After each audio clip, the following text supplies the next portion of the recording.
talking to people about diet, a lot of people think, oh, well, I'll do all these changes and maybe I'll feel marginally a little better 6 months from now. Maybe I'll live a couple of years longer. That's a lot of work to get those kind of benefits. And I think it's really important to show people that this is not just marginal on the margins kind of benefits. This is really powerful stuff. Welcome to the Mind Health 360 show. I'm Kirkland Newman, and if you, your loved ones, or clients suffer from mental health issues such as depression, anxiety, insomnia, poor memory, poor attention, mood swings, exhaustion, etc., I interview the leading integrative mental health practitioners from around the world to help you understand the root causes of these symptoms, many of which may surprise you and suggest solutions to help you heal. If you like this interview, please do subscribe and forward to others who might find it helpful. If you want further information, please go to www.mindhealth360.com or find us on social media. Dr. Matt Bernstein, thank you so much for joining the Mind Health 360 show. I'm so excited to have you here. You are one of a new breed of psychiatrist, and I'm so excited about this development in psychiatry, but you are what is known as a metabolic psychiatrist, or you're also known as a conventional psychiatrist, but who has branched out into this exciting new field of metabolic psychiatry. So before starting into what metabolic psychiatry is, I just want to talk a little bit about you. So you've been a respected clinical psychiatrist for more than 20 years. You're Dr. Matt Bernstein, and you're CORD's Chief Executive Officer and one of the leading voices in the emerging field of metabolic psychiatry, as we were saying. You've developed your passion for community-based care as the Chief Medical Officer at EllenHorn, which is a sister program of Accord, where you pursued alternative ways, such as focus on metabolism, nutrition, circadian rhythm, biology, and exercise, to help individuals achieve their best levels of functioning without relying solely on traditional psychiatric approaches. So welcome, Matt. I'm thrilled to have you here. I'm honored to be part of your show. Thank you. Thank you. Thank you. So first of all, what got you from being a conventional psychiatrist with obviously a lot of experience in mainstream psychiatry, bipolar, schizophrenia, into this sort of new field of metabolic psychiatry? Well, there's long, medium, and short versions of that story. And I don't know, maybe I'll start with a few things and we can decide how deep we want to go on that. I've always been a clinician and very interested in doing whatever I can to get the best functional outcomes for my patients, my clients. Meaning it's not so, the most important thing is not just reducing symptoms, but how well is someone able to go out and function and live their life? Yeah. That's always the objective, not just, reducing symptoms. And I've always been frustrated with that outcome in treating people with severe mental health conditions. We can sometimes save lives with these medications, antipsychotic medications, ECT, these strong treatments with terrible side effects. I've seen them save lives many times, but then the next phase where we're trying to get people back into their lives, we often are hitting big roadblocks and we're not getting to where we want to be. And so I've always had that frustration. Then I've had personal experiences as well, seeing the regular medical system not help with my two sons who had what looked like a very psychiatric presentation and turned out to be more of an autoimmune encephalitis condition. We can go into that more if we want, but I really got to see firsthand how the thinking in conventional medicine, conventional psychiatry really doesn't, give the answers that we need on a very personal, visceral level. And then I had an experience watching Dr. Chris Palmer give a grand rounds about 6 years ago about metabolic psychiatry, about ketogenic diet interventions in people with severe mental illness at McLean Hospital at the grand rounds in this fancy, setting. And, I knew Chris from many years back when we were residents. When I was a resident, he was just finished residency. And, with the things he was saying, I think many people in the room, and I think myself, if I didn't know him personally, probably just didn't believe what he was describing. It was so unbelievable to him describe literally reversing chronic, severe treatment-resistant psychotic disorders with food. It was absolutely mind-blowing. And that really, lit the match, so to speak, for me. I was completely blown away from that. And at the time, my kids were still in the throes of things. I wasn't ready to start figuring out how to apply this. So it took a couple of years for us to, a couple of more years for us to wind our way out of that situation. And then for me to be able to start putting my attention towards this topic, the science behind it, and how to apply it clinically in my practice. And then, so did you then start applying it clinically in your practice? And how did you make that transition? How did you learn about it enough that you felt comfortable treating it clinically? Yeah, that's a great question. I mean, I think for me at the time, it was really a lot of self-learning. It was in the middle of the pandemic when I was doing this. And I was at the time also doing a lot of research about health span and longevity. I was very interested in that topic. And when I started thinking about ketogenic diets, I started seeing huge overlaps between the science in health span and longevity and ketogenic diets and brain health. The science is there's a lot of overlap there in terms of what's going on in the cell. And so, really deep dive into how all this works. I was learning a lot about how fasting works as well, in addition to ketosis. And then starting to think to myself, well, how can I get a version of this that I can get my individuals that I work with, my clients, to actually do? That was the real sort of challenging problem that I was trying to figure out how to solve. And I started with the idea of, let's just start gradually with people. First things first, can we eliminate sugar and processed grains?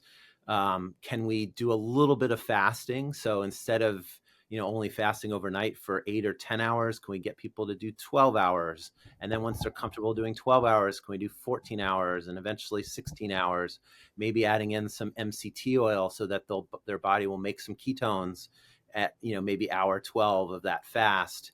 That was a really big light bulb moment, actually, because when I started asking people to put MCT oil in their coffee or just have it in the morning in the middle of that fast or in the sort of latter part of that fast, they would often come back to me and say, wow, what was that? This is powerful. That was very different experience. And for a lot of those folks, in retrospect, I think the MCT was being immediately converted into ketones. And this is the first time in probably decades that they had seen any appreciable amount of ketones, that their brain wasn't used to that at all. And they probably had some cerebral insulin resistance, meaning their brain was starving for some energy, and that ketones really bypass that cerebral insulin resistance, immediate boost of brain energy, boost to their mitochondria, and that's really noticeable. And that's really important because, when you're talking to people about diet, a lot of people think, oh, well, I'll do all these changes and maybe I'll feel marginally a little better 6 months from now. Maybe I'll live a couple of years longer. That's a lot of work to get those kind of benefits. And I think it's really important to show people that this is not just marginal, on the margins kind of benefits. This is really powerful stuff. And that we need to demonstrate that to people somehow in the early stages, or convince them of that if they're not already convinced. And many people, unfortunately, are not already convinced. So I think that was really helpful to start with that. And then from there, often people say, well, what more can we do? How do we get more of that? And then we're sort of off to the races, talking about, cleaning up the diet further, reducing carbohydrates further, sometimes just the combination of fasting and sort of a low glycemic index treatment kind of approach. Doesn't need to be, high levels of ketosis. For many mental health conditions, that is plenty. That is a huge boost and all that someone really needs. For some of the more severe conditions, we really do need to sometimes go all the way to a good high level of ketosis to get the benefits. But it's sort of individualized depending on how much someone wants to do, how much they want to rely on diet versus other approaches, and what their condition is that they're starting with. So taking a step back, because this is all fascinating and super helpful, but if you look at it from sort of an umbrella perspective, so what would you define as metabolic psychiatry? And you talk about the ketogenic diet. Is that the main component of metabolic psychiatry, the main tool in its toolbox? Are there others? And so what is your understanding of metabolic psychiatry? Yeah, it's a great question, and I don't think there really is an answer. I can give you my version of the answer, and it's such a new field. It's a new term. Is that the term was actually coined by Dr. Shabani Sethi at Stanford, and I think a lot of people gravitate towards the term because it sort of encompasses a lot. But some people don't like the term because it even has psychiatry in the name, and there are people who are, have been so traumatized by their psychiatric experiences that they don't want anything to do with psychiatry. So we can call it metabolism and mental health, metabolism for mental health, metabolism for brain health. I think we can call it different things. But it does encompass, a lot of things. It's not just a ketogenic diet. That's one really powerful tool. It's probably, in terms of diet, the most powerful tool is when we get a diet that allows someone to produce high levels of ketones. But like I said, even a little bit of fasting, lowering the carbohydrate, cleaning up the diet, a little bit of ketones can have really profound effects. But there's a lot of other behavioral interventions as well that affect metabolism. There are things like exercise, of course, and mindfulness, mind body practices, circadian rhythm alignment. All these things affect metabolism in cells and affect mitochondria. And so, if we can get people to do a few of those things, or even all of those things at some level, we're really intervening on metabolism through multiple different ways, and we can get sort of a synergistic effect from all of that. And then there's other aspects of the diet besides just making ketones that also affect metabolism as well. So we've touched on a few, but we can definitely touch on more. Yeah, so for instance, if you're and what is the benefit from a mental health perspective of optimizing your metabolism, and how does metabolic health impact your neurons and impact your brain health and then manifest as, improvement in your psychiatric or neurological symptoms? Yeah, there's been many mechanisms elucidated about this because we've known that the ketogenic diet works in a neuropsychiatric condition, epilepsy, for 100 years. And so neuroscientists have been studying this for decades. And we have a deep amount of science about this. And I like to say there's a lot more science backing up this approach than the other approaches that I use regarding medications. We have, I think that science around this is quite a bit more impressive to me than anything around, what we do with medications, playing around with neurotransmitters. The ketogenic diet and metabolic approaches do affect neurotransmitters, but we're doing much more than that. So, ideally, at a fundamental level, you can think about metabolism as, producing energy, but really producing all of the products that the cell needs to perform its particular function. So if it's a neuron, all the things it needs to do to produce those neurotransmitters, to do it well, to receive the signals well, to robustly do its job. If it's a different cell in the brain, if it's an astrocyte or a glial cell, it's doing its job. So whatever its job is, we're going to make that cell perform its job at the best possible level by improving the metabolic health of that cell. And so, various mechanisms include the alternative source of energy that I already alluded to, improving mitochondrial health, reducing neuroinflammation, reducing oxidative stress, increasing brain-derived neurotrophic factor, improving the microbiome gut-brain axis, improving the GABA to glutamate ratio. There's deep science behind every single one of those headlines that I just gave about, how these interventions are doing those things and what those things do to improve brain functioning. And now we're learning more about how it's going to improve mental health. I think that story is still in the process of being figured out. So that's pretty incredible. That list that you just listed, reducing oxidative stress, reducing neuroinflammation, increasing BDNF, improving the GABA glutamate ratio, improving the function of neurotransmitters, and presumably also hormones, it's almost as if you had a pill that did all that, you would, it would be like a miracle drug, right? Right. And so you're saying that by improving metabolic health, you're then improving cellular health, you're improving cellular energy at a mitochondrial level. So is the main mechanism the health of the mitochondria and the ability of the mitochondria not only to generate energy, but to perform all these functions that you just listed? Because we know that mitochondria are implicated not just in energy production, but also in all these things that you just mentioned, whether it's genetic expression, hormonal expression, neurotransmitter expression, BDNF, oxidative stress, etc.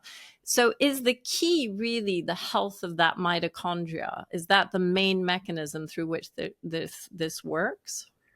I believe it is. I mean, I think Chris Palmer in his book Brain Energy, and I know you had him on your show, talks about this in great detail. I highly recommend people read that book because he really does go into the details of all of the ways in which the mitochondria really are at the center of this story, and how much more they're doing besides just producing energy. That in and of itself is incredibly important. If the cell doesn't have enough energy, it can't perform its function the way it should. And ketones directly signal to mitochondria to make more of themselves and to recycle to become healthier versions of mitochondria. But they're also doing all those things that you just listed as well. And they're involved in the other aspects that I described as well, the oxidative stress, the inflammation. They're really at the center of the story. And so, yes, I mean, if we did have a pill that could do all these things to help improve the health of the mitochondria, that would be the ultimate solution. We don't have a pill, but we do have the ability within our own bodies, within our own cells, to do this by behavior change. It's just not as easy as taking a pill, which is, of course, that's, where the rubber meets the road in a lot of ways. And okay, so this is fascinating because we know that metabolic health and mitochondrial health are also absolutely key for other forms of health and longevity, as you said. But, Right. The fact that we're now focusing more on the research around mental health and the effects of mitochondria and metabolic health on mental health and neurological health. So there have been studies done on dementia. There have been studies done on bipolar, schizophrenia.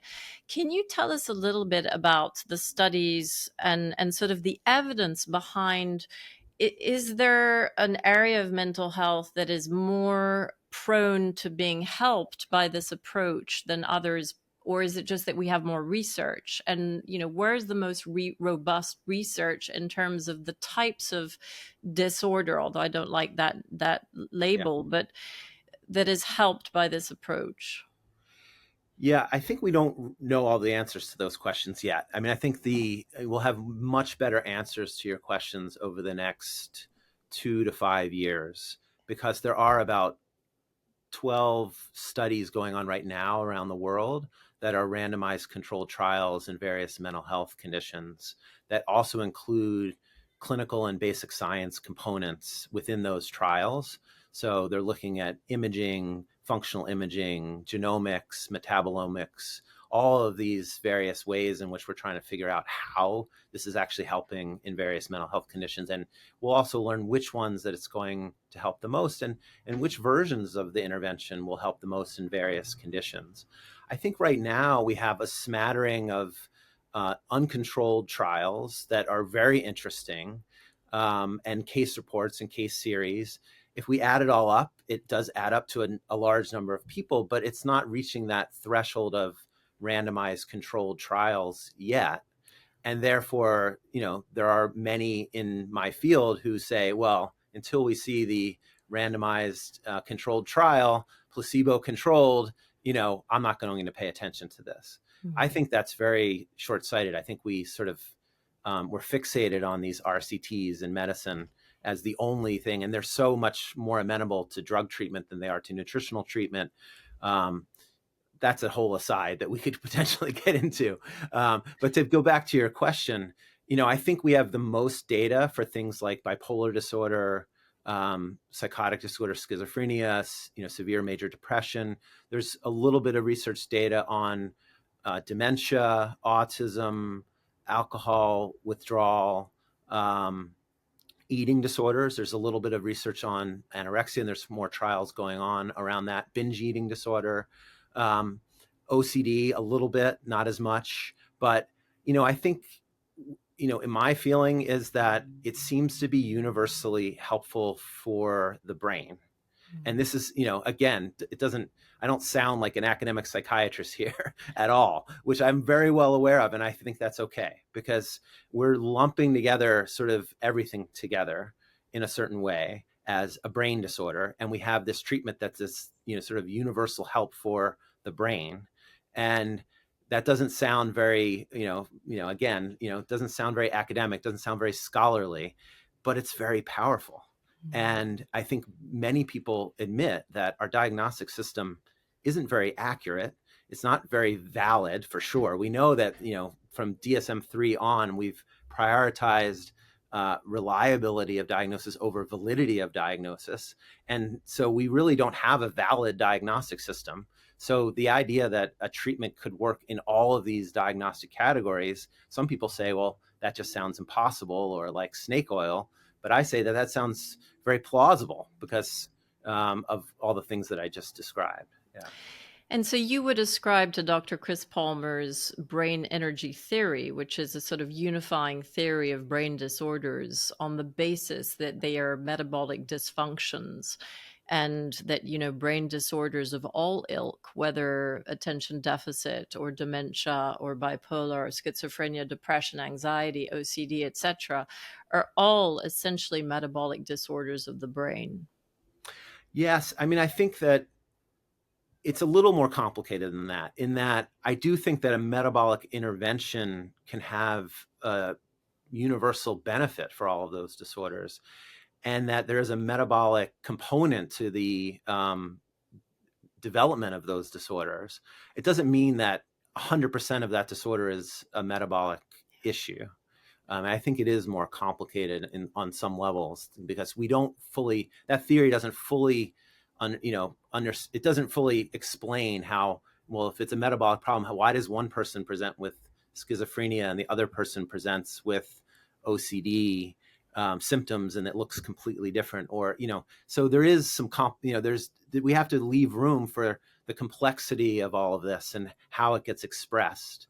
But I do say that, yes, I mean, fundamentally, I agree with that. And I agree with the idea that metabolism is involved in the development of all of those, and a strong metabolic program or strong metabolic intervention has a universal benefit in some capacity for those people. It doesn't mean that everything's going to resolve from fixing metabolism by any stretch.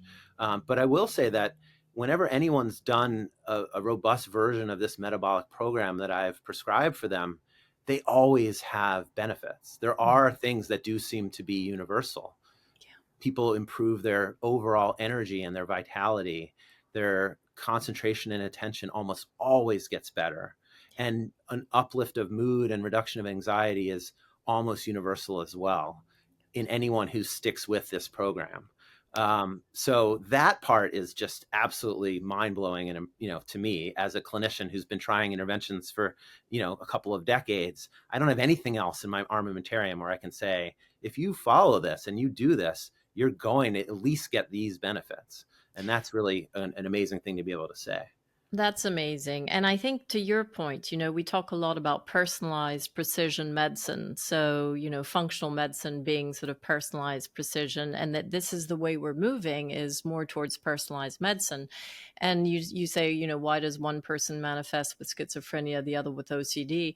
And a lot of it, obviously, is about the, genetic background, the childhood background. One of the things I found fascinating, in fact, in this theory of metabolic psychiatry, psychiatry is that trauma, childhood trauma, for instance, affects the mitochondria and the metabolic health essentially, and changes how the metabolic health, how metabolism works. It changes levels of, insulin resistance. It changes levels of, mitochondrial health, just through these psychospiritual experiences that then impact the biochemistry in a very almost predictable way. And that to me is fascinating. So, I think it varies according to your genetic background, but also your psychospiritual background, your adverse childhood experiences, etc. How do you take that into account in your treatment of patients, looking at their sort of personalized background, whether it's the biochemistry through their genetics or maybe their environmental exposures? So toxins, we know that toxins are very damaging to mitochondria, or can be, and their own psychospiritual background. How do you look at that with your individual patients to sort of ascertain how those environmental and psychospiritual factors might have been impacting or might impact their metabolic health and therefore their mental health?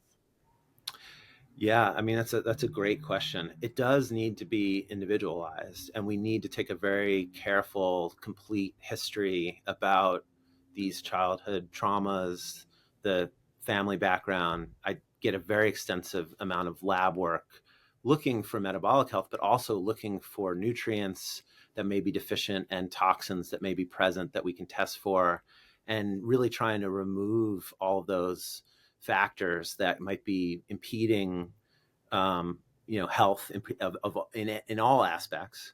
I think it's metabolic health, but toxins can cause all kinds of pernicious effects as well as to the mitochondria. And I think and then thinking about the treatment as well. I mean, I mentioned that part of metabolic treatment is mind-body practices. You were mentioning how trauma affects the mitochondria, but so does mind-body practices affect the mitochondria. There's very good science about this now, showing that when someone does a truly good, mind-body practice, they're truly getting relaxed. Their mitochondria change right in that moment. And so, we see it on the one end where it causes the problem with the mitochondria, but it's also part of the intervention on helping the mitochondria as well. A good story, is around copper. I don't know if you probably know quite a bit about copper already, but I did the training with the Walsh Institute, and one of the most powerful parts of that program, I think, is thinking about free copper. And I always now check free copper for everyone. And I've had the experience with a few different individuals where their free copper is very elevated, and they may be doing everything else right, but with elevated free copper, it really wreaks havoc on neurotransmitters and in all kinds of ways in the body. And we really need to find the source of what's causing that elevated free copper and really figure out how to get the body, reduce the exposure and get the body to excrete it. And I think it's one of those key elements that could prevent someone from fully healing, even if we're doing all the other things right. I think that's a really good point. And it's interesting that you bring up the Walsh protocol. I mean, I find that approach fascinating. And, the micronutrient approach is absolutely key. And I guess that would fall under, if we want to label it, sort of nutritional psychiatry, Right. which is another very growing field which is very linked to metabolic psychiatry. But, things like cryptopyroles and pyroluria, which causes an imbalance in B6 and zinc, or deficiency in B6 and zinc, which are essential cofactors to building neurotransmitters. Do you test for that with your patients? And how does that fit in with your overall approach in the context of metabolic psychiatry? Yeah, I've caught quite a few elevated cryptopyroles since I took that training. And that's another one within that training that I find incredibly powerful. When someone has elevated cryptopyroles, and we can give back the high dose B6 and zinc, I've seen dramatic improvements, even when changing absolutely nothing else. I mean, I've seen this in someone who's living a very toxic lifestyle, tremendous amounts of cannabis and things that were, really at a level that was not healthy, very unhealthy diet, and really elevated cryptopyrroles. Even just adding back those micronutrients in that particular version, I've seen dramatic improvements just by doing that. No other part of the intervention. So that one is very, very powerful. And yeah, I think it's one of those things that everyone should at least get tested once who's got a brain condition or a mental health condition, because if it's really elevated, that's just an easy and powerful intervention that can be done with just a few pills a day, a few vitamins a day that are very safe. So that's a really high yield one right there. I mean, there's so many incredibly powerful and important things within functional medicine. Sometimes the challenge is actually figuring out how to edit and figure out what to do first or what to do as a priority thing. You can't do it all. I learned that firsthand as a father of, 2 kids who are doing a lot of functional medicine. And sometimes there's just so much information and so many tests and so many things to pursue. You have to figure out how to prioritize. It's one of the biggest challenges within sort of root cause medicine or functional medicine, I think, these days. I love that you say that, because I do know that certainly as a patient, but also as somebody who's seen a lot of patients and who's been in this field for a while, one of the biggest challenges is how do you get people to implement the lifestyle changes, first of all? And that, brings me a little bit to your clinic, which I'd love to discuss. But 2, if you're incorporating a functional medicine approach, which requires specialized lab tests, it requires specialized sort of supplement interventions, therapies, etc. If you're already mentally health challenged, right? If you've got brain fog, you've got lethargy and exhaustion, insomnia, depression, it's very difficult often to implement these lifestyle changes and also to do all the things that are required by functional medicine, all the testing, all the interventions. So I'd love to talk about how you've dealt with that by creating this residential program, which is fantastic. But also outside of that residential program, what is your advice to people who are struggling and who would like, the ideal, the Rolls Royce is to have this full sort of functional medicine experience, but it's very hard to implement. It's expensive.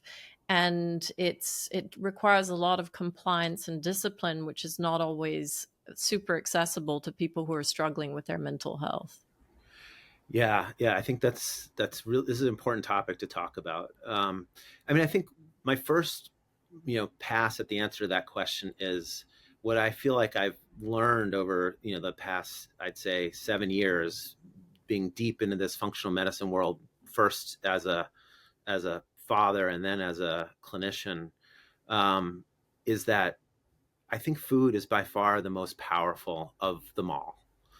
I think, in terms of what can change our epigenetic expression of our genes, micronutrients can be very powerful and helpful, getting rid of toxins, infections, all of that. If that's the main issue, great, very important. But in terms of what is the biggest hammer that we have, it's, 3 times on average a day, food coming in, and the incredible amount of signaling that causes to our cells, and the change in gene expression that food causes. And so, I think thinking about food as the fundamental intervention, I think really helps. That's going to give you the biggest bang for your buck most of the time. And so in creating the program, it's centered around food. We have a dietitian full-time at the program. We have a chef who's an expert in ketogenic cooking and makes delicious food. And the diet can be individualized. We're really trying to incorporate a lot of, plant foods as well as animal proteins if someone's willing, and, in a way that, and healthy fats in a way that produces ketones. And, that has a huge impact. And And just the to other roll things can be back, sort of added on to that. Yeah. not to interrupt you, but just for our listeners, Yeah. tell us a little bit about this program, because you talk about the program, but what is it? Yeah. Where is it based? Sure. So it's called Accord, and the sort of subtitle is Metabolism for Mental Health. And we just opened in the summer of 2024. So we're new. I think we're the only program sort of our kind in that we take people with all different kinds of mental health conditions, and we're really focusing on improving metabolism as the main intervention. I'm there at the program also being able to change medications. We do an extensive set of lab work on people when they arrive, individualized nutrition plan, exercise plan, mind-body practices, circadian rhythm alignment. We're doing lots of assessments along the way. So in addition to that lab testing, we have continuous glucose monitors on everyone, ketone monitoring. We have a body composition machine that measures body composition and see how that's changing. Things like visceral fat are very sensitive to metabolic changes, and mental health rating scales along the way. So we're really trying to make these correlations between lifestyle changes, behavioral changes, metabolic changes, brain health outcomes, mental health outcomes. All of that sort of all those dots are getting connected for the time that people are staying with us. And the whole time we're also doing lots and lots of education, because the idea is that this is a immersion and a jumpstart that is supposed to be continued indefinitely beyond the program. Whatever version of that person's individualized, recovery plan that gets created during this time, it's something that hopefully can be continued. And we're trying to make something that's a sustainable program for people once they leave. Yeah. And so your main intervention is diet, but you also mentioned exercise program, you mentioned mindfulness and stress reduction programs. Yeah. Do you also offer functional medicine testing, or is that something that you work with a partner? How does that work? We're not doing extensive functional medicine testing in this program. As I said, we do a little bit that I do through a regular lab. We're not doing all of the specialty testing. I feel like, again, we have to edit so that people can, wrap their minds around it and actually do it. And so, in my view, a little bit of an edit there. Now, if someone has a bit of a functional medicine bent already, and we've had people come to me already on 25 supplements, and this is very common, as you know, in the functional medicine world.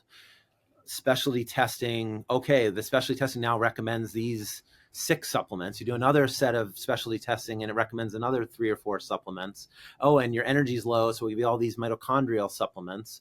And before you know it, someone's on 20 or 25 supplements, different ones, and each one is multiple pills. At one point, we were counting it up. One of my sons was on about 90 pills a day.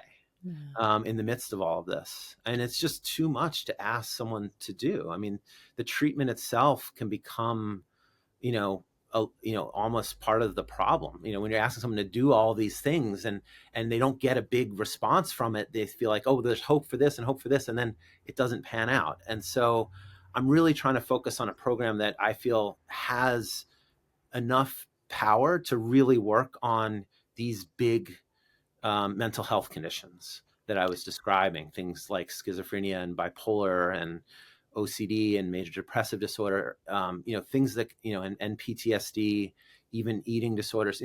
Can we do something that will have enough power and be doable and sustainable for those conditions? So that was sort of the lens in which we created the program. And do you find in your experience, and I know you're measuring outcomes, which is Yeah. super important, do you find in your experience that just changing the diet and changing these key lifestyle factors, are you seeing huge progress in these people's mental health symptoms? I'm seeing incredible outcomes. Yeah, I am.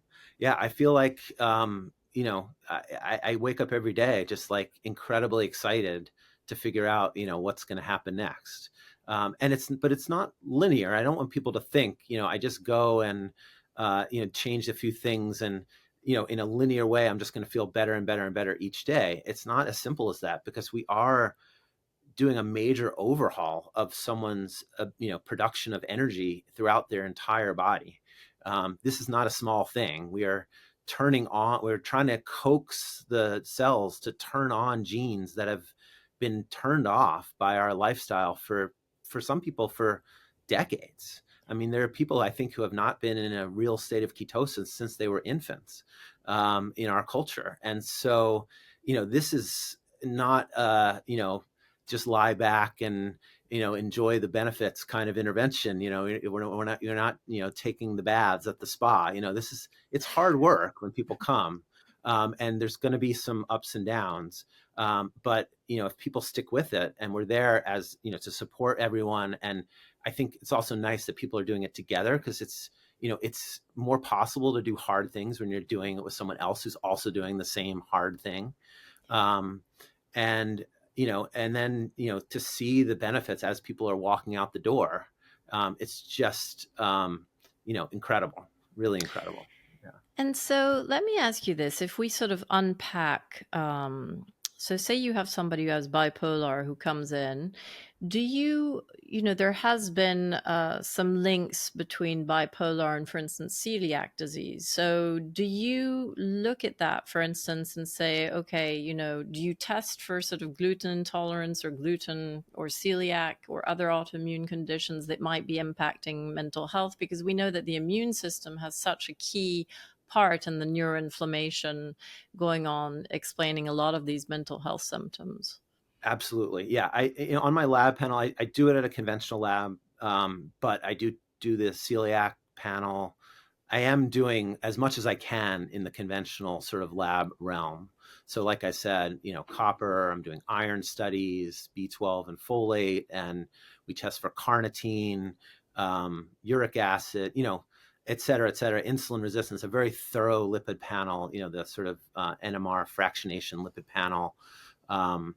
So yes, I think there are some things that, we just have to screen for on the way in. Oh, and a very, very thorough thyroid panel, sort of everything, including the thyroid antibodies.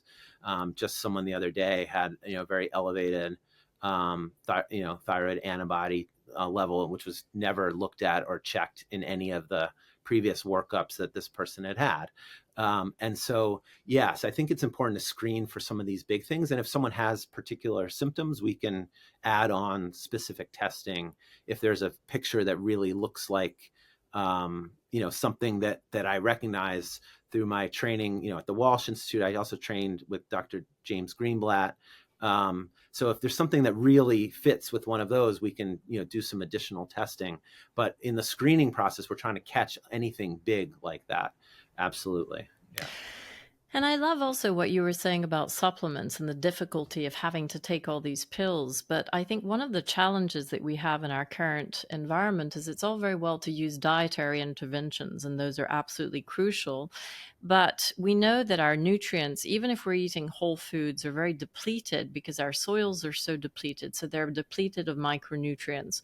We know that a lot of people have gut issues. They have sort of leaky gut dysbiosis, which means that their absorption and their digestion are compromised. And so maybe they're not absorbing these micronutrients, both of which would be an argument for adding in these micronutrients. But are you finding that even without all these supplements, you can change things with diet alone? And how do you deal with the nutritional deficiencies that are actually inherent in the food, and also the compromise of people's guts? Yeah, I mean, this is an excellent question. I think a lot can be done with food. I think we forget this in, integrative and functional medicine. In some ways, I get disheartened a little bit, because I feel like we, within the functional medicine world, we're sort of almost starting to follow the allopathic medicine model, where test for something and figure out what the pill to take is based on the abnormality in the test. And that's disheartening to me, because I think it is true. Sometimes there are certain, missing micronutrients. There are, gut health issues that need to be addressed. But I think we need to be much more targeted about how we're doing them, and still think about food as our most powerful and primary intervention. And I have seen people come in with really difficult gut issues that get better over the course of the time, just eating this very healthy diet with whole foods prepared for them based on their preferences, based on their tolerances. a little bit of targeted, supplementation. Sometimes, we may add in some, gut mucosal support and some probiotic support if someone's really having, issues around gut health, but really targeted just about what's causing a big problem for them, not, just based on some test that tells me I think I need to, give all these probiotics because your, fecal test says this. I'm not so sure about the science behind that. And I think that, we got to go back to what's kept our species healthy for, hundreds and thousands, if not millions of years. And it's, real whole foods that satisfy what our cells need. Yes, there may be some things depleted in our food supply, but there's not that many of those things, I don't think. I mean, I think that gets overblown a little bit to sell more supplements. It's a great line, but I'm not convinced that means we all need to be taking 20 pills a day to supplement a healthy diet. That, if we really have the diet that works for us, there may be, still a few things, maybe a handful of pills I'm okay with. The ones that really work for that person and what that person needs. But that's really some work really ought to be done to figure that out for that individual person. Totally agree. And I think also, in terms of gut health, you're absolutely right. I mean, the diet has a huge impact on the gut, but also the stress management that you're doing with your customers will really help the gut as well, right? Absolutely. So, and your programs are, remind me, 4 to 6 weeks, I think. So the minimum is 4 weeks, but people can sign on for a second 4 weeks or even a third 4 weeks. Some people find that it's taking a while to get the momentum that they want, or the other reason why sometimes people stay is that they just want to keep learning. They want to make sure that they're going to be able to do this indefinitely when they get home. And we have, like I said, a lot of education about the science behind it. I'm teaching a lot of that, but our dietitian's teaching a lot as well about how to construct the diet and real practical things like how do we order out at a restaurant? How do we go to the grocery store and figure out what to buy? Our chef is constantly teaching people how to cook, which I think is fundamental to health. If someone can't cook at all, it's very, very hard to construct a healthy lifestyle with the inability to put basic meals together. And so I really think it's sort of required learning for health, especially if someone already has a chronic health condition, is, either they need to learn to cook or someone they're very close to needs to be cooking for them, which is sometimes the solution that some people come up with. I'm sure. Well, that's absolutely right. And then another thing in terms of sort of mitochondrial health, which fascinates me, is, what are the mitochondrial poisons? So what are the things that damage our mitochondria? Because we talk a lot about things that improve mitochondrial health, but how do we stay away from things that damage it and in an increasingly toxic and processed food-driven world? So tell us a little bit about that. Yeah, well, I mean, I think we do have to avoid ultra processed foods. There's an incredible amount of, chemicals in there that have not been studied. We know many of them are toxic to our mitochondria, but even ingredients that people don't think of as being harmful, highly processed seed oils that are, processed with hexane and still have a little hexane in them, and even just the seed oil itself is, potentially causing increased oxidative stress. Sugar itself is, incredibly harmful, right? So, and so that's just in the food realm. What's coming in through our water. So, I mean, we have a filtered water system. We have to think about, light as well as a toxin and as one of our greatest healers as well. And so, we are trying to get people up and out as early in the morning as possible, seeing the sun. An incredibly powerful intervention to set our circadian rhythm, which is really what controls our hormones, which are so powerful for our overall health. And really avoiding that blue light in the evening, getting them out multiple times throughout the day to see the different, types of sun. So our eyes and our brain can actually distinguish between, 7 a.m. sunlight, 10 a.m. sunlight, 1 p.m. sunlight. And it's that signal throughout the day that is really training our circadian rhythm the most. That's the most powerful way to train it. And so we're getting people out throughout the day, walking and seeing the sun as much as possible. So avoiding the toxic blue light at night, but then giving the good blue light throughout the day, and the good versions and different wavelengths of light that tell our body what time it is and what hormones to be making at the right times. It's fascinating. And what is the link between these circadian rhythms and different types of light and our mitochondrial health? I wish I knew the answer to that on a detailed level. It's an excellent question. I know more about circadian rhythms and in training hormones like cortisol and melatonin, which then, of course, are affecting mitochondria. But I feel confident that the mitochondria are involved in that. But I have to confess, I don't have the science on that. Yeah. Well, it probably hasn't, it's probably a sort of emerging, Right. there are studies being made. But, and the other thing that interests me is the effect of pollutants on mitochondrial health. So, benzenes and plastics and molds, and in an increasingly toxic environment. And, we have so many turbo cancers and so many, there's a growth in cancers in younger and younger people. And, that you have to think that this must be linked in some way to our increasingly toxic environment. And essentially, these toxins are all mitochondrial toxins, correct? They are. Yeah, I think that's right. And there's kind of two ways to think about it. You can go around and try to remove exposure to all the toxins, and you can go down many, many rabbit holes with that. And I think many of them are high yield and worth doing. If we can avoid some of these microplastics and other plastics in big quantities, we can't avoid them all. Right? We're going to get exposed to some of them. And again, some of these toxic chemicals in processed food, we can try to not eat that processed food and we'll avoid some, but we still can be exposed to things in the air, in the water. And as you mentioned, mold toxins, I have a lot of experience with that. And if you really look under the hood in where I live in New England, every house has some amount of mold toxin in it.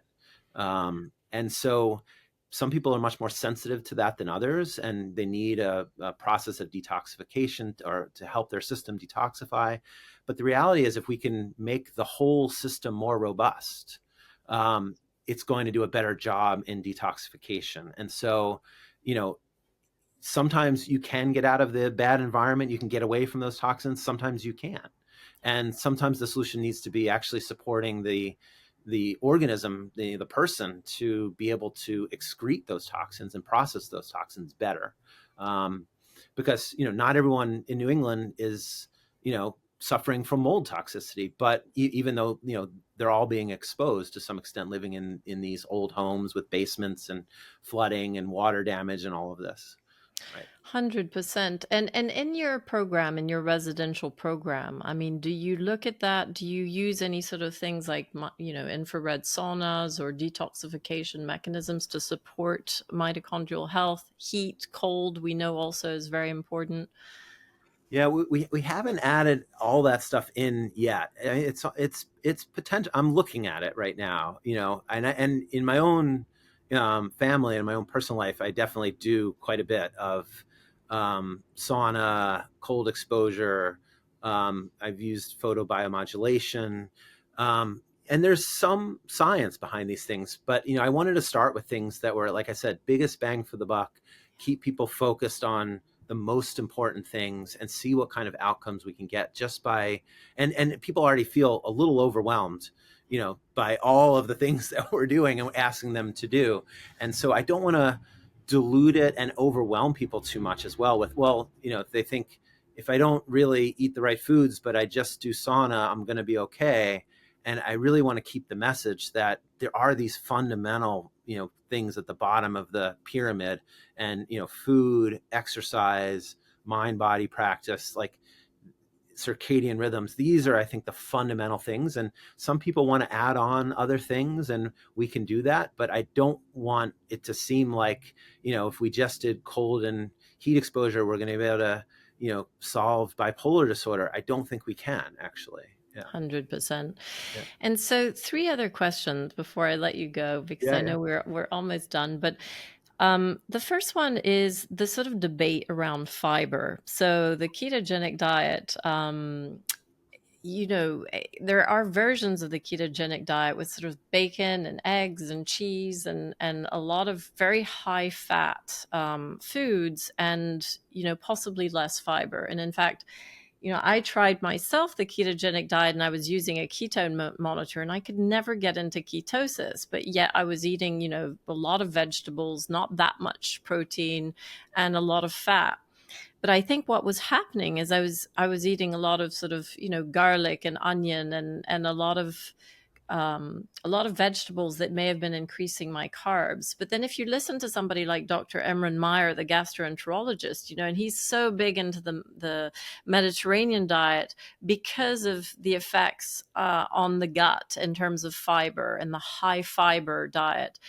And so how do you reconcile the fact that the ketogenic diet can sometimes be slightly lower on fiber, and yet the benefits for mental health, which are underlined by all these research studies around the Mediterranean diet, the importance of butyric acid and fiber for these, for the production of neurotransmitters and for short chain fatty acids, which are essential for neuro health, essentially. Yeah, this is an excellent question, and I'll try to give my answer to that question. No, with the caveat that I think someone like Dr. Meyer is probably quite more of an expert, and I loved his book. I think there are versions of a diet that you can get all of this, and that's what we're trying to create, which is protein. Ketogenic diet's not high protein. That's one of the mistakes that sometimes people make, is they're eating too much protein to generate ketones. Protein does generate an insulin response, not as much as carbohydrate does, but it's enough of an insulin response if you're eating too much protein to inhibit ketone production. So the protein has to be just the right amount. And the highest quality, in my view, animal protein is the higher quality protein than plant protein. And we can talk about that separately. But then in addition to that, we need enough fat. So, for a lot of people, that means, more than 50% of their calories, sometimes more than 60 or 70% of their calories from fat. And those need to be, really carefully chosen healthy fats as well. I was talking about trying to avoid some of the processed oils. So we're looking at monounsaturated fats from things like olive oil and avocados and nuts, but also some saturated fats from plant and animal sources, which can be very healthy, trying to focus on omega-3s versus omega-6s. And then I really want a lot of plant material in the diet for the fiber content and the polyphenol content. So fiber and polyphenols are incredibly important to the overall metabolic health, in my view. Now, some people can't tolerate fiber, and that's a separate topic. There are some people whose guts are so inflamed or so damaged that for a period of time, they really might need to eliminate fiber. They might benefit from eliminating fiber. And those are these people that are doing the carnivore diet, really, zero fiber diet. And that may provide incredible amounts of gut healing for them. And there's lots of case reports and case series and huge number of people who adhere to that because of the benefits that they've gotten from it.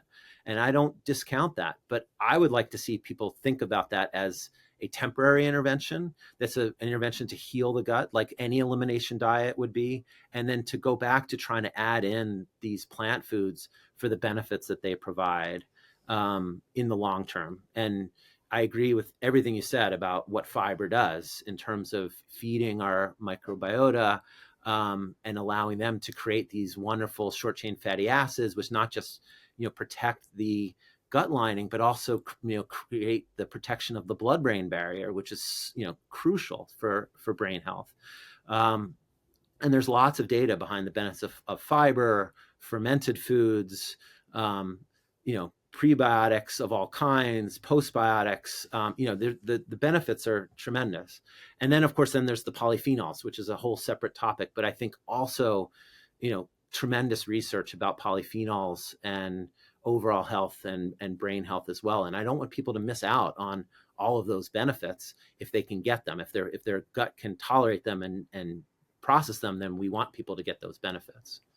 I think that's always the challenge, right, with these diets is like, how do you balance how do you get it just right? And I personally found the ketogenic diet very challenging and to implement and to actually get into ketosis and yet have a balanced diet with enough polyphenols, enough fiber, etc.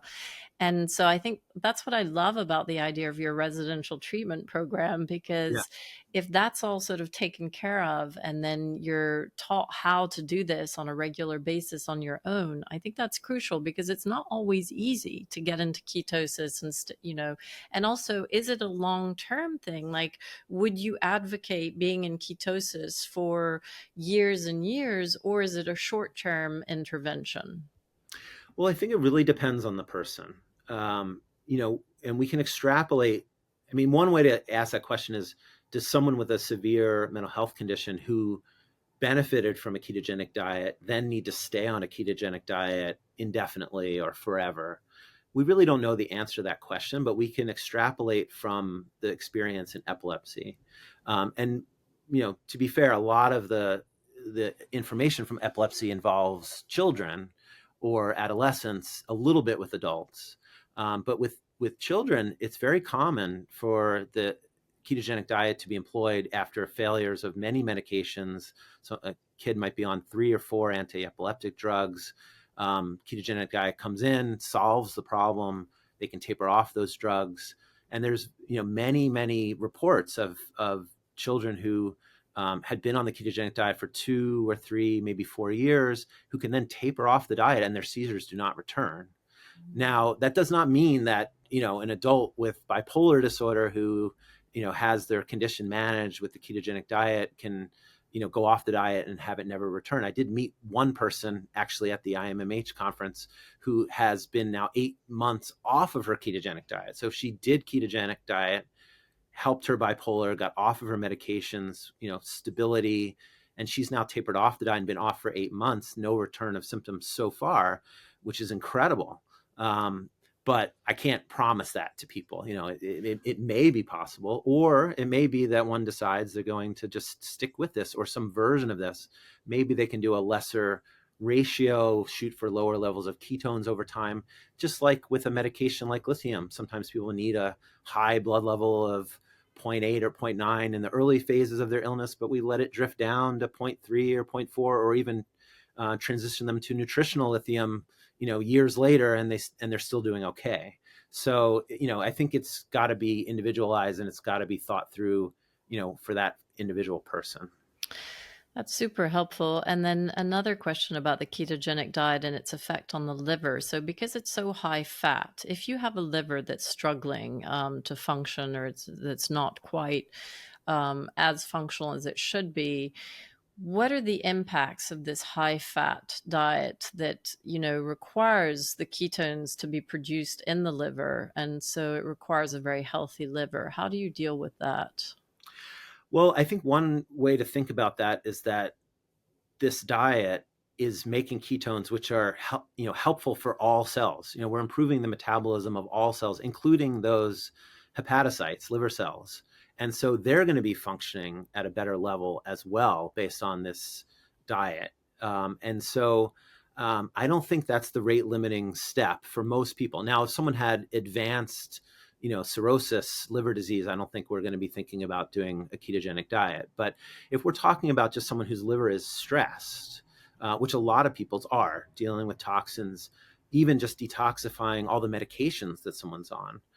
And so, it's very common for people to start this diet and they're, been in the psychiatry system for years and they may be on 4, 5, 6 psychiatric medications. This is incredibly common in bipolar illness. It's sort of the average, I would say. And yet they have no problem creating ketones.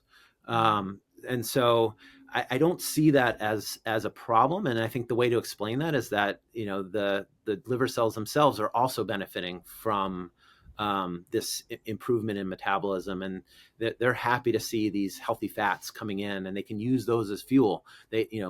All cells love to use, healthy fat for fuel. And so they just transition over to using fats for fuel instead of solely relying on glucose. We create that metabolic flexibility, and then those liver cells have no problem creating these ketones. And then I think the other big question that comes up a lot around the ketogenic diet is cardiovascular health. And so, Yeah. a lot of people say, well, surely it's too high in fat. This is not good. The cardiologists are very divided on the sort of ketogenic diet. What is your answer to that? Yeah, I mean, of course, I'm not a cardiologist, but I have done a lot of research into this because it was one of my concerns as well. And I don't want to be prescribing a diet that has a high risk of, cardiovascular disease for people. And so I've looked into this quite deeply, and there are many factors that go into cardiovascular risk, and almost all of those factors get better on this diet. So we're thinking about things like HDL cholesterol, which is the protective cholesterol, goes up typically. Triglycerides typically go down when someone starts this diet. Insulin resistance gets better. So someone's hemoglobin A1C typically drops very significantly on this diet. Blood pressure gets better on this diet. And so, with all of those things getting better, sometimes, not always, we see an increase in LDL. But if we compare the overall picture, and there's been some studies that have looked at this with people who are metabolically unhealthy starting a ketogenic diet, their overall 10-year cardiac risk typically goes down. It does not go up. And there's now some other studies coming out looking at ketogenic diet interventions in large populations, showing that overall cardiac risk looks like it goes down. And so, yes, if all we're focused on is LDL, we're going to get, sometimes we're going to say, oh boy, the LDL is going up. But, often that's in this context of all these other parameters getting better. The extreme version of that is this lean mass hyperresponder phenotype, which has been described by Dave Feldman and Nick Norwitz and Dr. Sotomoda and others. And they're describing this triad with which a lot of people get on a ketogenic diet of very high LDL, very low triglycerides, and very high HDL. And there are a subset of people who have that phenotype. And they're now studying the cardiac risk of that phenotype, and it's looking like it's not a problem so far. I mean, we don't have definitive data yet, but they're really sort of turning on its head the idea of cholesterol is bad.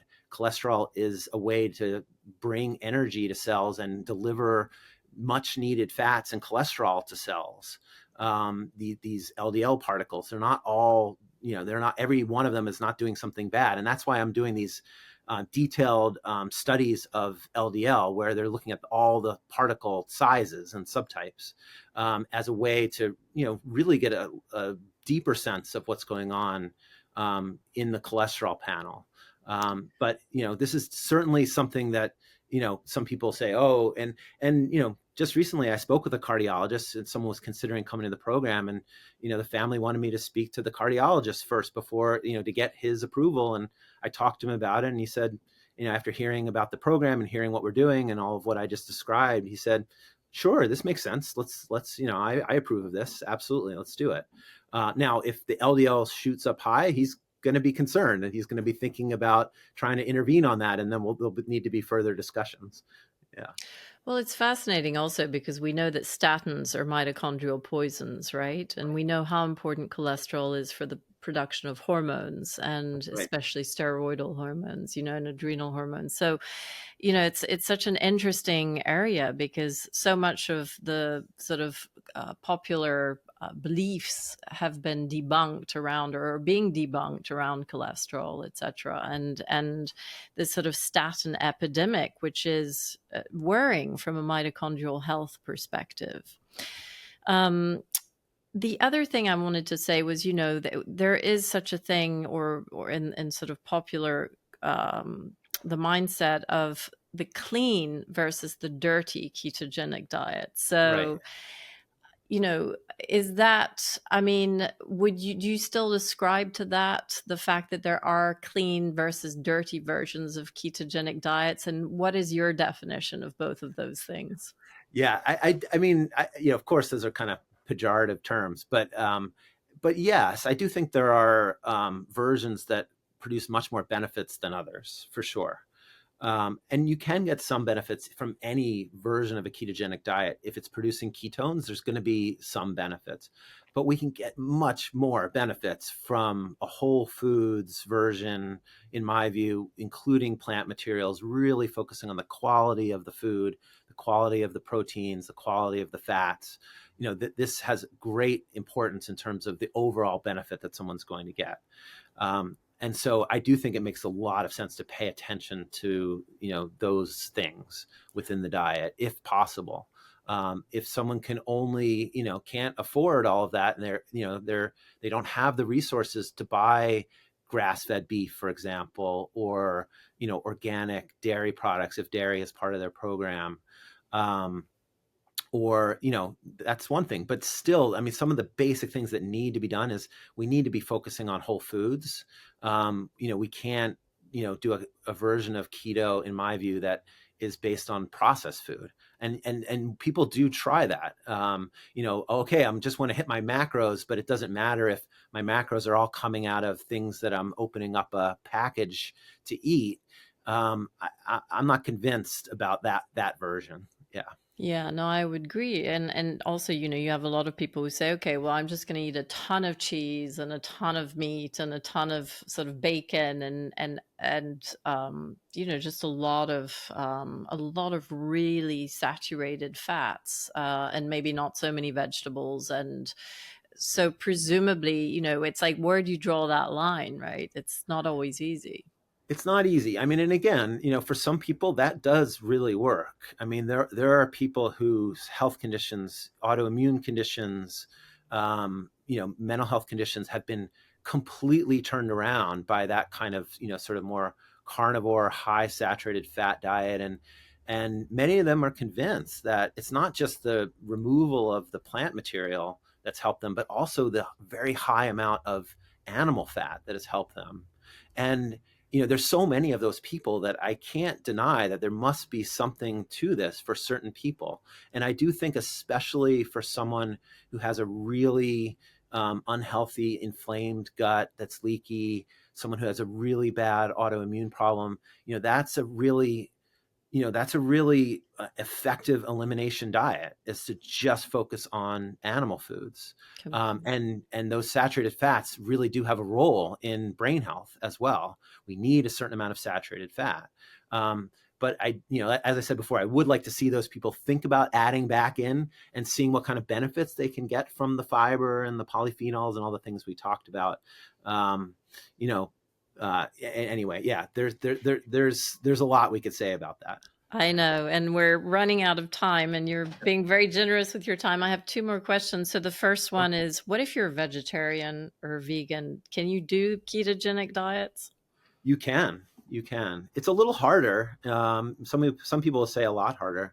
I even know someone who has bipolar disorder who does a vegan version of a ketogenic diet, and that's very, very hard to do. But she's just truly believes in being a vegan for personal reasons, and also wants the benefits of a ketogenic diet, and she does what it takes to create a healthy version of that with a lot of really expert support from a dietitian. But it is possible. It's a little more work, but it can be done. I was talking about earlier the benefits of animal protein. Animal proteins are more bioavailable. There's a different amino acid content than in plant proteins. And so someone does need to work a little harder to get the right amino acids when eating a vegetarian diet, getting all the right nutrients that some things are, not in plant foods that are in animal foods. But it's absolutely possible to do that, and focusing on healthy plant fats and getting into ketosis with the vegetarian version, for sure. And has she been able to address her bipolar successfully with this diet? Well, in her case, she never had the goal to come off of her medication, so she remains on medication, but says that her her overall health and functioning is significantly better on a ketogenic diet. I mean, light years better on a ketogenic version of veganism than on the non-ketogenic version of veganism. Yeah. Amazing. So my final two questions, Matt, is the first one is, given what we were talking about earlier about childhood trauma and the psychospiritual aspect, so we've talked a lot about the biochemistry. How do you, in your program, do you work with psychospiritual practitioners? Do you work with therapists? Do you work with psychologists? And do you think that's an important adjunct to the treatment that you're providing in terms of, dealing with whatever childhood trauma or whatever, I know you do stress management, but sort of the deeper issues that might have impacted metabolism and mitochondrial health? And is there a way of actually getting better without just with these biochemical interventions, without necessarily doing the therapy work on the side? Well, I think it depends on how much trauma, how much has already been processed and dealt with before arriving. For a lot of people, they've done years and years worth of therapy and sometimes somatic work, and yet they're still not getting the benefits. And the missing piece is the biochemistry. And in that case, we're going to focus on the biochemistry. However, there's a lot of people where a lot needs to be done on both fronts that we see. And I've been a therapist my entire career. I was trained as a therapist in residency, and I've always maintained a psychotherapy practice. And so within the program, we have the ability to access psychotherapy as well. And for some people, it needs to be, some intense psychotherapy. And we will, some people will stay with their therapist during the time that they're with us and just continue the therapy work that they were doing. We've hooked people up with local therapists, and we've even had some people do some ketamine-assisted psychotherapy while they're in the program as well with a local practitioner, where the biochemistry is coming into place, but there's some psychological blocks that are becoming more and more apparent are really going to get in the way of full recovery. In which case, ketamine-assisted psychotherapy can be a really beautiful way to sort of dissolve some of those psychological blocks in a sort of not quick, but somewhat accelerated manner compared to traditional therapy. And so of course we have to think about all of this as we're going, and we see sort of what's getting in the way as we're sort of peeling away these various aspects, and we see, okay, well, there is this other component that we need to do something significant about. And I guess one really feeds the other. So if you improve people's metabolism and if you improve their mitochondrial health, they'll have more energy and more insight and more clarity to do the psychospiritual work, and vice versa. If they remove some of the psychological blocks, they might be more available for sort of metabolic changes, lifestyle changes, which are necessary. And so then the two sort of become a virtuous circle. Absolutely. That's right. So my final question, Matt, and you've been wonderful, and I'm really impressed with everything you've done and everything you are, and thank you for everything you do. And would you ever go back? Like, having been a conventional psychiatrist and knowing what you know now, how do you look at conventional psychiatry, and how has your view shifted on the way psychiatry is evolving? And knowing what you know now, are you sort of this passionate warrior for change in the psychiatric profession? Do you feel that what you're doing is complementary? I presume you would never go back, but what is your sort of overarching view on that? Yeah, well, it is changing, and I'm hoping that the field will change along, with what I'm seeing. But no, I don't think I could go back. I mean, I worked on an inpatient unit, prescribing medication. I don't think I could go back to that. I don't think I could go back to sitting in a room and only prescribing medication and not having any of these other interventions at my disposal. I like to say, sometimes I spend the entire day talking about food and exercise programs, and I come home thinking that was awesome. I love that.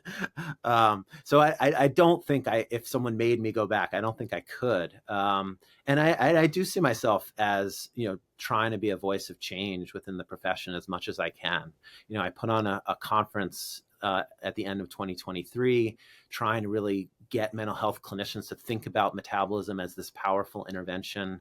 I'm working with Metabolic Mind to make some CME programs to try to educate fellow psychiatrists and other mental health clinicians about the power of these approaches. I think people really need to be exposed to this. I think right now there's so much interest in the general public, and I think then they go to their therapist or their psychiatrist, and their psychiatrist says, no, I don't think so, that's not good for your heart, or I don't think that's going to help you, it's just food. And there's all these misconceptions that they just don't know. They haven't been exposed to this, just like I would have been 8 years ago. I wasn't exposed to it. I would have said the same thing if someone came onto my unit in 2008 when I was working there and said, I want a ketogenic diet as my intervention for my bipolar disorder, please put me on that. I would have definitely said no. So I sympathize with my colleagues, but I also think that the more we can expose people to these ideas, the more people can get excited about them. And then the real hard work comes in, actually doing the changes in individual people's lives. I mean, that's really where the rubber meets the road. And we need people who really understand it and see the power of it to be able to support those people. Because people, some people do this completely on their own, but most people need a lot of support in doing this intervention. And I want people to be able to get those supports. And I think the program that you've created, the residential program, is fantastic for that. And, obviously it's not, one of my slight issues with this whole world of functional medicine, alternative medicine, et cetera, is that it can be very expensive. And so it can be inaccessible for people who are trying to work full time, or they have 2 or 3 jobs and they're trying to, so there is a sort of discrepancy in socioeconomic issues around this. One of my dreams is to really make this as accessible as possible to as many people as possible. And I'm sure you share that. And these are things that should be available to everybody. And I think once you have the knowledge, but then it's just that implementation piece that can be challenging. Absolutely. Yeah, I agree 100%. We need to figure out how to make this more accessible, less expensive, with all the supports that people need. We're not there yet. And I know we have a lot of work to do, which I want to be a part of. But just a little anecdote. I recently was introduced to the owner of this company called Ona Health, OWNA, Mariella Glant. She's an endocrinologist. And she did a study on a Medicaid population in the Bronx, where now this is not mental health, this is diabetes, but she has an app, and she introduced a ketogenic diet to these folks with diabetes, most of whom are on insulin, and was able to reverse diabetes, get these people off of insulin. And these people were in the most terrible psychosocial circumstances, on food stamps, violence all around them, and she was able to teach them how to eat a whole foods ketogenic diet and cure their diabetes. And so, diabetes is different than mental health. It's not exactly the same thing, but we can see that, this kind of thing could be possible in mental health as well. It's going to require a different infrastructure and a different intervention, but that's the kind of thing that I look to for inspiration, that maybe in 5 years where we can roll out some kind of intervention that is accessible to the masses for the people who want to do it, who want to focus on this intervention. And so that's an incredible vision that and luckily I feel metabolically healthy. I'm going to work as hard as I can to make happen. Yeah. Well, you're really wonderful, Matt, and hats off to you for all your energy. And I know that one of the things we haven't really discussed was your own personal experience with your 2 sons, or your 3 sons, but 2 of them had PANS or PANDAS. Right. So that might be for another podcast, but I just hats off to everything you've done, everything you've gone through, everything you've created. How do we find you? Yeah. So the website for the program is accordmh.com, and that's a great way to learn about Accord. For people who want to reach me directly, I'm not on a lot of social media. I'm sort of that generation of mental health clinicians that sort of shunned social media for many, many years. But I've recently gotten on LinkedIn. So people can find me on LinkedIn and send me a message, and I'm happy to connect with people that way. And I love talking with people who are passionate about this topic. So people can feel free to reach out. Yeah. Amazing. Well, thank you so much for your generosity, your time, and for the work that you do. And thanks for being on the Mind Health 360 show, and keep up the great work. Thanks for having me. Like I said, it's my honor to be here. Thank you so much for listening to the Mind Health 360 show. I hope that we've helped you realize that mental health symptoms have root causes that can and need to be addressed in order to sustainably heal, and have given you some ideas about steps you, your loved ones, or clients may take to start their healing journey. Please share this interview with anyone you think may find it helpful, and don't forget to subscribe to keep up to date with our latest interviews on integrative mental health. If you want further information, please go to www.mindhealth360.com or find us on social media. This information is for educational purposes only and is not intended to diagnose or treat any disease or to replace medical advice. Please always consult your healthcare practitioner before discontinuing any medication or implementing any changes in your diet, lifestyle, or supplement program.